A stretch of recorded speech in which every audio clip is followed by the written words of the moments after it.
वैरागी बने तो जग छूटे, सन्यासी बने तो छूटे तन, महाकाल से प्रेम हो जाए तो छूटे आत्मा के सब बंधन। चिड़िया की शिव भक्ति और चिड़िया वाली बूढ़ी माँ की कहानी मैं आप सभी को सुनाने वाली हूँ। चिड़िया वाली बूढ़ी माता का मंदिर जो कि गुजरात में स्थित है, यह एक सच्ची कहानी है।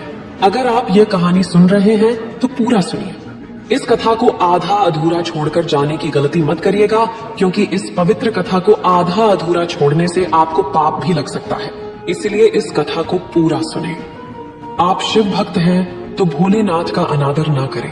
विश्व प्रसिद्ध बनारस के विश्वनाथ मंदिर काशी विश्वनाथ का दर्शन कराते हुए हम इस कहानी को शुरू करते हैं।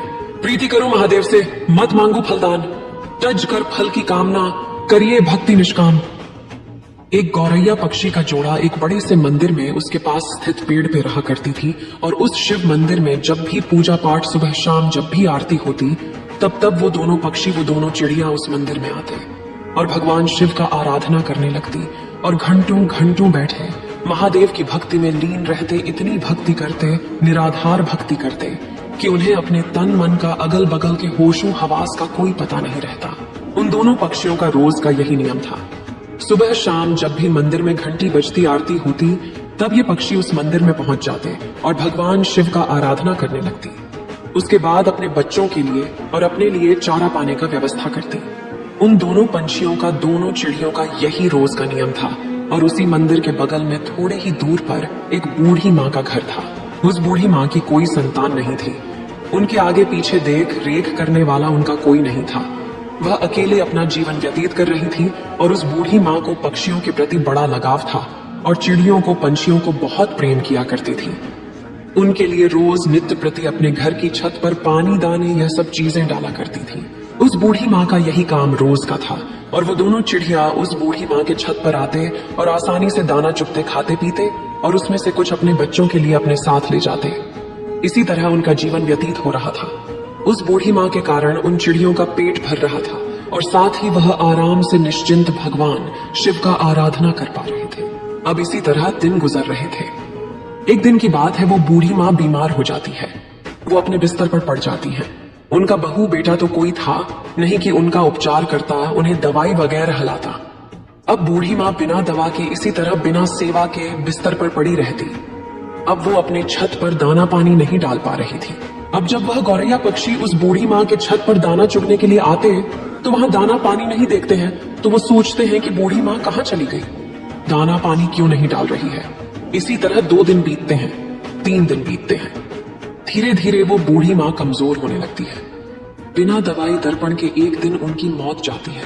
अब जब वो पंछी देखते हैं कि बूढ़ी माँ का कोई पता नहीं चल रहा है और छत पर दाना भी नहीं डाला जा रहा, तो वो घबरा जाते हैं और बहुत ही परेशान होते हैं और उस बूढ़ी माँ को पूरे गांव में आस पास ढूंढने लगते हैं, खोजने लगते हैं। खोजते खोजते दोनों थक जाते हैं। तो उसमें से जो मादा गौरैया थी वो अपने पति से कहती है, स्वामी बूढ़ी माँ का कोई पता नहीं चल रहा है।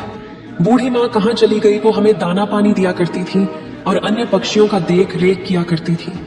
वो कहाँ गई? हमने कितना उन्हें ढूंढा लेकिन वो मिली ही नहीं। अब हम क्या करें? उस गौरैया का पति कहता है कि प्रिय, हमने हर जगह बूढ़ी माँ का तलाश कर लिया, बूढ़ी माँ कहीं नहीं मिली। एक जगह हमने उन्हें नहीं देखा, उनके खुद के घर में। हमें उनके खुद के घर में जाकर देखना चाहिए, शायद वो बीमार तो नहीं। अब यह कहने के बाद वह गौरैया पंछी बूढ़ी माँ के घर चले जाते हैं और जब अंदर जाके देखते हैं तो बूढ़ी माँ अपने बिस्तर पर लेटी है। उनके शरीर में कोई हलचल नहीं। उनके चेहरे पर, उनके बदन पर मक्खियां भिनभिना रही थी।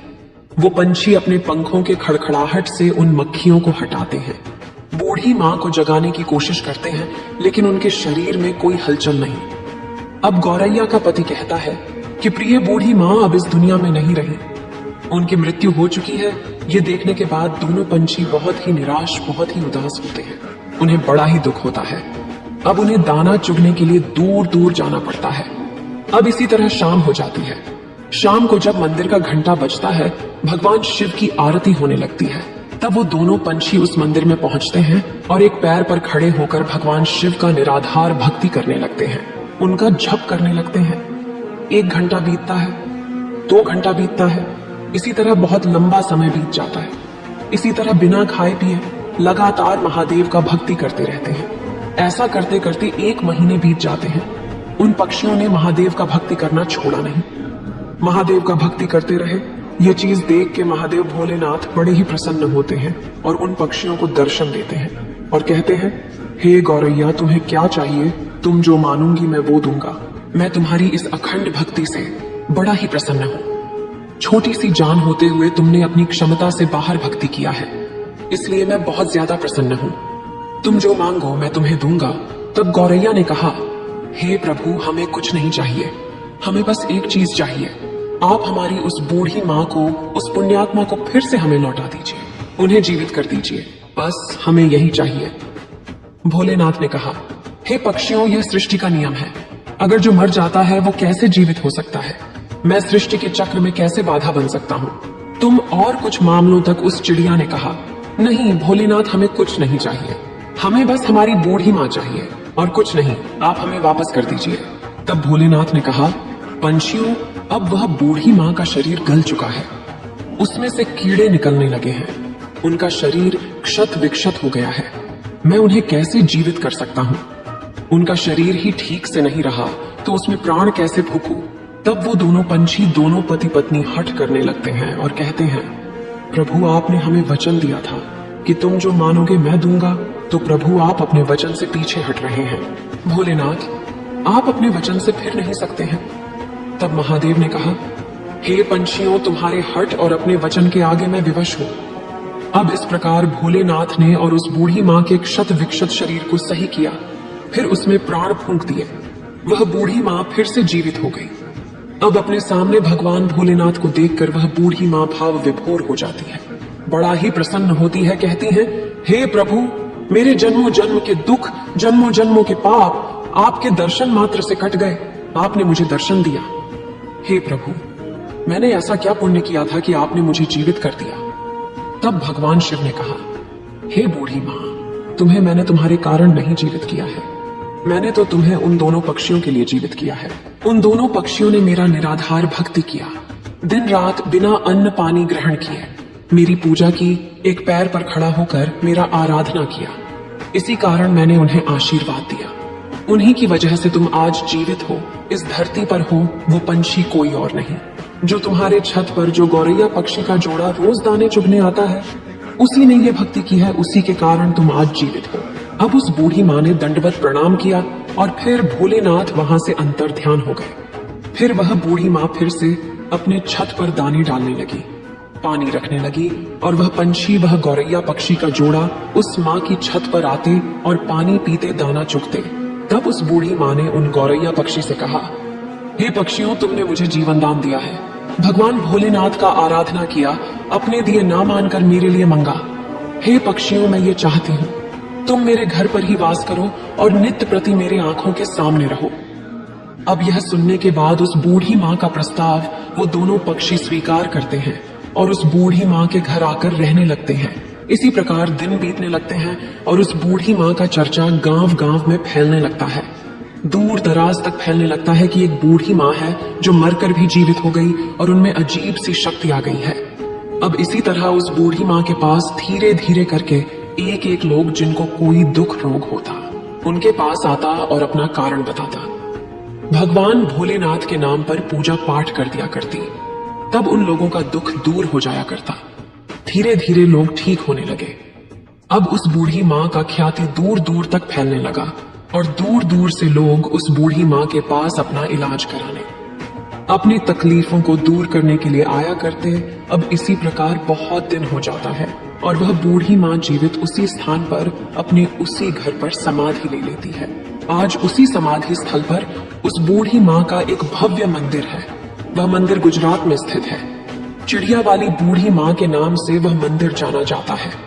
उस मंदिर पर आपको गौरैया पक्षी का जोड़ा हमेशा देखने को मिलेगा और दोस्तों, उस मंदिर की बहुत दूर दूर तक ख्याति है। लोग कहते हैं, किसी को भी कोई तकलीफ रहता है, कोई शारीरिक कष्ट रहता है, कोई रोग रहता है, तो वहां जाने कर भक्ति करने पर, पूजा पाठ करने पर वो तकलीफ, वो रोग ठीक हो जाता है। एक गौरैया पक्षी ने उस बूढ़ी माँ को कैसे अपने अखंड भक्ति से जीवित कर दिया। भोलेनाथ की कृपा से ही वह बूढ़ी माँ जीवित हो गई। वह बूढ़ी माँ लोक कल्याण करने लगी तो दोस्तों हमें इस कहानी से एक सीख मिलती है कि हमें कभी किसी दूसरे पर निर्भर नहीं रहना चाहिए। जब तक बूढ़ी माँ जीवित थी वो दोनों पक्षी उस माँ पर आश्रित थे। उनके मरने के बाद वो पक्षी तिल मिलाने लगे कि हमें भोजन कहाँ से मिलेगा।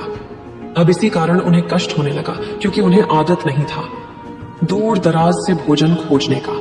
उन्हें रखा रखाया भोजन मिल जाया करता था। इसलिए कभी भी कठिन परिस्थिति आने पर हमें अपने आप को तैयार रखना चाहिए। हमें किसी अन्य के भरोसे नहीं रहना चाहिए। आज वह व्यक्ति मेरे लिए है, कल नहीं रहेगा तो मैं अपने आप को कैसे संभालूंगा यह सोचना चाहिए कि हम अगर भगवान का सच्चे मन से निराधार भक्ति करेंगे तो हमें उस भगवान का दर्शन जरूर होगा, तो हमारे पाप जरूर कटेंगे, हमारा दुख अवश्य दूर होगा। बस जरूरत है तो मन में सच्ची श्रद्धा की, सच्ची भक्ति की, जो उस गौरैया पक्षी ने किया। करता करे न कर सके, शिव करे सो होए, तीनों लोक नौ खंड में महाकाल से बड़ा ना कोई। उम्मीद है आप सभी को ये वीडियो अच्छी लगी होगी। अगर आप शिव के सच्चे भक्त हैं तो चैनल को सब्सक्राइब और वीडियो को लाइक करके कमेंट में हर हर महादेव लिख दीजिए।